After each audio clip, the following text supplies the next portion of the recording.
Code P1 ആണ്. Almost 90 questions 90 questions ആണ് ബയോളജിയിൽ നിന്ന് ചോദിച്ചിട്ടുള്ളത്. ഇതിൽ 88 ക്വസ്റ്റ്യൻസ് ഡയറക്ട്ലി NCERT എന്ന് തന്നെയാണ് ചോദിച്ചിട്ടുള്ളത്. Question number 91. The Earth Summit held in Rio de Janeiro in 1992 was called 1. To reduce carbon dioxide emission and global warming. 2. Conservation of biodiversity and sustainable utilization of benefits.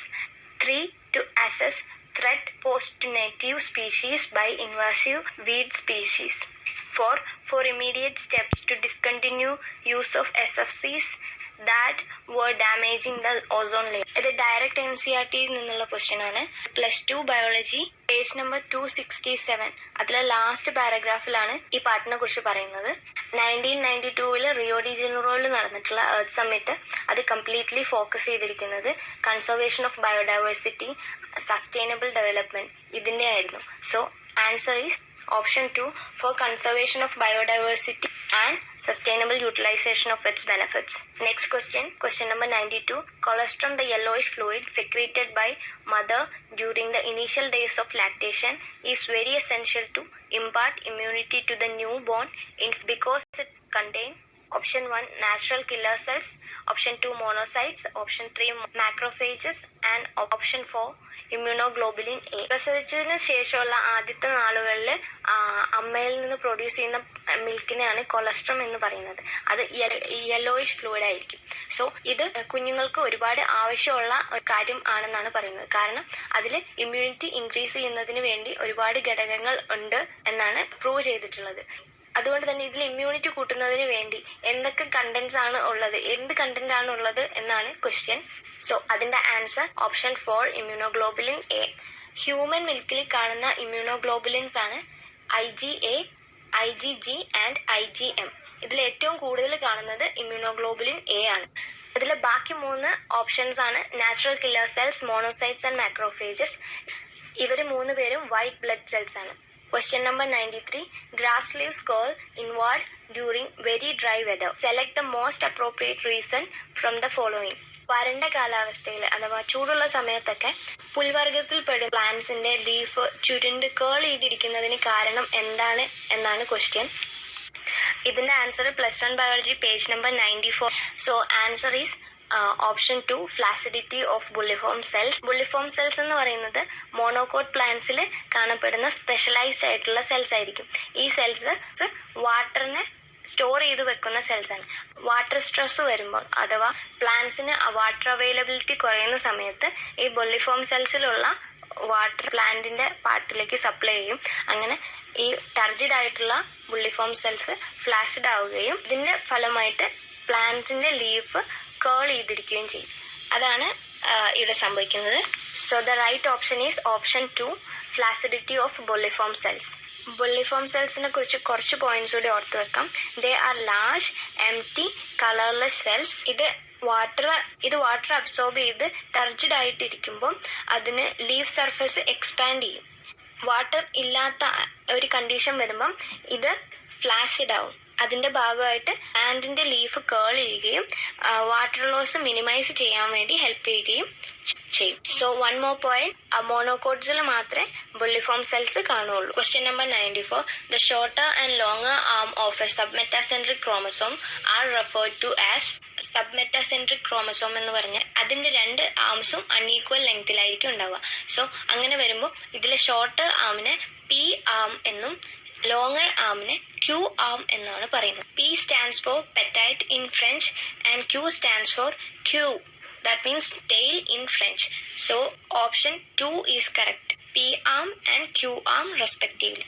ഇത് NCERT ബുക്കിൽ ഇല്ലാത്ത ഒരു ഭാഗമാണ്. Extra ആയിട്ട് ചോദിച്ച ഒരു question ഇതാണ് കേട്ടോ. Question number 95. Respiratory quotient RQ value of tripalmitin is. Option 1 0.9, Option 2 0.7, Option 3 0.07 and Option 4 0.09. ഇതിന്റെ answer with derivation +1 biology page number 237 respiration in plants എന്ന ചാപ്റ്ററിൽ കൊടുത്തിട്ടുണ്ട്. സോ RQ വാല്യൂ കാണുന്നതിന്റെ ഡെഫിനിഷൻ എന്താണെന്ന് നോക്കാം.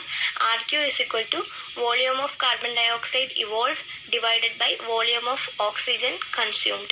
സോ അങ്ങനെ ചെയ്തു വരുമ്പം ട്രൈപാൽമിറ്റിന്റെ RQ വാല്യൂ എന്ന് പറയുന്നത് 0.7 ആണ്. സോ ഓപ്ഷൻ നമ്പർ 2 ഇത് കൂടാതെ ടെക്സ്റ്റ് ബുക്കിൽ പ്രോട്ടീൻ്റെ ആർക്യു വാല്യൂ കൂടി കൊടുത്തിട്ടുണ്ട്. That is 0.9. സോ നെക്സ്റ്റ് ചിലപ്പോൾ എക്സാമിന് വന്നിട്ടുണ്ടെങ്കിൽ ഡെഫിനറ്റ് ആയിട്ട് എല്ലാവരും എഴുതണം കേട്ടോ. Question number 96. Which of the following is A commercial blood cholesterol lowering agent? Option 1 cyclosporin A, option 2 statin, option 3 streptokinase, option 4 lipases. ഇവിടെ ചോദിച്ചിരിക്കുന്ന ക്വസ്റ്റ്യൻ ബ്ലഡ് കൊളസ്ട്രോൾ ലെവൽ കുറയ്ക്കുന്നതിന് വേണ്ടിയിട്ട് കൊമേഴ്ഷ്യലി യൂസ് ചെയ്യുന്ന ഡ്രഗ് ഏതാണെന്നാണ് ചോദിച്ചത്, മരുന്ന് ഏതാണെന്നാണ് ചോദിച്ചത്. അപ്പം കൊളസ്ട്രോളും വരുന്നത് കൊണ്ട് ചിലപ്പോൾ നമുക്ക് ലിപ്പേസസ് ആണോ എന്നൊരു ഡൗട്ട് ഉണ്ടാവും. പക്ഷേ ഇതിൻ്റെ ആൻസർ വരുന്നത് ഓപ്ഷൻ 2 സ്റ്റാറ്റിൻ ആണ്. ബാക്കി 3 ഓപ്ഷൻസ് ഏതൊക്കെ ഡ്രഗ്സ് ആണ് എന്തിനു വേണ്ടി യൂസ് ചെയ്യുന്നതാണെന്ന് നോക്കാം. Go! 1 minute, pizza's ready. Dad, where are you? ഇതിൽ സൈക്ലോസ്പോറിൻ എ അതൊരു ഇമ്മ്യൂണോ സപ്രസൻ ഡ്രഗ് ആണ്. യൂഷ്വലി ചില സർജറിക്കൊക്കെ മുൻപ് പേഷ്യൻസിന് കൊടുക്കുന്ന ഒരു ഡ്രഗ് ആണ് സൈക്ലോസ്പോറിൻ എ. സ്ട്രെപ്റ്റോകൈനേസസ് എന്നത് ബ്ലഡ് ക്ലോട്ട്സ് റിമൂവ് ചെയ്യുന്നതിന് വേണ്ടി യൂസ് ചെയ്യുന്ന ഒരു ഡ്രഗ് ആണ്. ഓപ്ഷൻ 4 ലിപ്പേസസ് എന്ന് പറയുന്നത് ഒരു എൻസൈമാണ്. അത് any enzyme which is catalyse the hydrolysis of fat. ഫാറ്റിൻ്റെ ഹൈഡ്രോളൈസിസ് കാറ്റലൈസ് ചെയ്യുന്നതിന് യൂസ് ചെയ്യുന്ന എൻസൈംസിനെയാണ് ലിപ്പേസസ് എന്ന് പറയുന്നത്. Question number 97. Match the following structures with their respective locations in organs. ഇവിടെ ചില ഓർഗൻസും അതിൽ കാണപ്പെടുന്ന ഒരു പെർട്ടിക്കുലർ പാർട്ടിൻ്റെ നെയിമുമാണ് കൊടുത്തിട്ടുള്ളത്. അപ്പം അത് ഏതൊക്കെയാണെന്ന് മാച്ച് ചെയ്യാൻ വേണ്ടിയിട്ടുള്ള ക്വസ്റ്റ്യൻ ആണ്. സോ നമുക്ക് അത് മാച്ച് ചെയ്തിട്ട് പറയാം. Crypts of Leverkusen is a part of small intestine. Gleason's capsule is a part of liver. Islets of Langerhans is a part of pancreas. And Brunner's gland is a part of duodenum.